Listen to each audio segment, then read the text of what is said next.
ஒரு வனத்தில் ஒரு தேவதை இருக்காங்க. அந்த தேவதை வந்து தனியாக வாழ்கிறாங்க. அதாவது தாய் தந்தை யாருமே இல்லாமல் தனியாக வாழ்கிறாங்க. அவங்க வந்து மனசார சூரியனை தந்தையாகவும் சூரியனுடைய மகன்களை அண்ணன்களாகவும் நினச்சிக்கிறாங்க. யமதர்மராஜாவுக்கும் அவங்க மனைவிக்கும் ஒரு சின்ன சண்டை வருது. அப்போ வந்து யமதர்மராஜா மனைவி வந்து இந்த பூலோகத்துக்கு வராங்க, அதாவது அந்த வனத்துக்கு வராங்க. வரும்போது இப்போ அந்த தேவதை வந்து அவங்களுக்கு அடைக்கலம் கொடுக்குறாங்க. அடைக்கலம் கொடுத்து அவங்கள பத்திரமா அவங்களுக்கு தேவையான பணிவிடையெல்லாம் செஞ்சு அவங்கள பத்திரமா பார்த்துக்கிறாங்க. இப்போ யமதூதர்கள் எப்படி இருப்பாங்க அப்படின்னா, யமதர்மராஜா வந்து அவங்கள நீங்கள் போயிட்டு என் மனைவி எங்கே இருக்காங்க அப்படின்னு கண்டுபிடிச்சிட்டு வாங்க அப்படின்னு சொல்லி அனுப்பிச்சி வைக்கிறாங்க. தூதர்கள் வந்து தேடுறாங்க, வனத்தில் தேடுறாங்க. இப்போ தூரமாக ஒரு வீடு தெரியுது. அங்கே போயிட்டு எங்களுடைய தலைவி இங்கே தான் இருக்காங்க, எங்க நீங்கள் அவங்கள கூப்பிடுங்க, நாங்கள் கூட்டிகிட்டு போகணும் அப்படின்னு சொல்லி சொல்கிறாங்க. யமதூதர்கள் வந்து நிற்கும் போதே வந்து பார்க்குறதுக்கு பயங்கரமாக இருக்காங்க. நீங்கள்லாம் யார், இங்கே அப்படி யாரும் இல்லை அப்படின்னு சொல்லிடுறாங்க.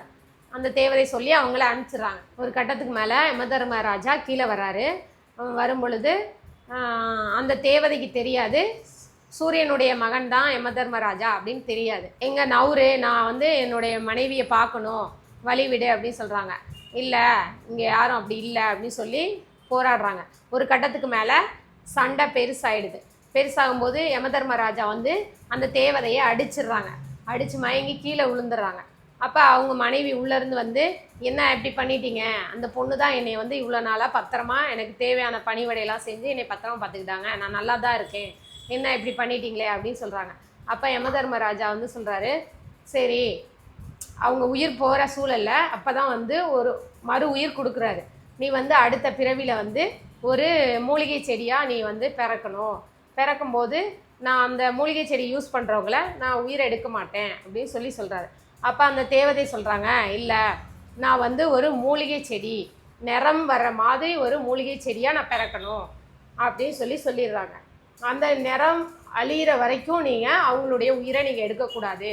அதாவது அவங்க மரணத்தை தொடக்கூடிய நிலைமையிலையும் அவங்க கையில் மருதாணி இருக்குது அப்படின்னா அந்த மருதாணி கலர் அழியும் வரை அவங்களுடைய உயிரை நீங்கள் எடுக்கக்கூடாது அப்படின்னு சொல்லி ஒரு சத்தியம் வாங்கிக்கிறாங்க.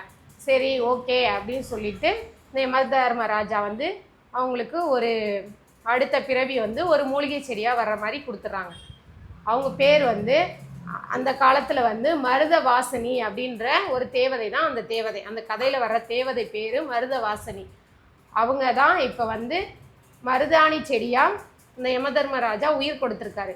அந்த மருதாணியை நம்ம அடிக்கடி பயன்படுத்தணும் அப்படின்னா நம்மளுடைய ஆயில் வந்து நீண்ட நாள் இருக்கும் அப்படின்ற ஒரு ஐதீகம் இருக்குது. மருதாணி செடி வந்து நிறைய வெரைட்டியில் இருக்குது. அதாவது குட்டி குட்டி இலையாகவும் இருக்கும், பெரிய பெரிய இலையாகவும் இருக்கும், பெரிய மரம் மாதிரியும் வளரும்.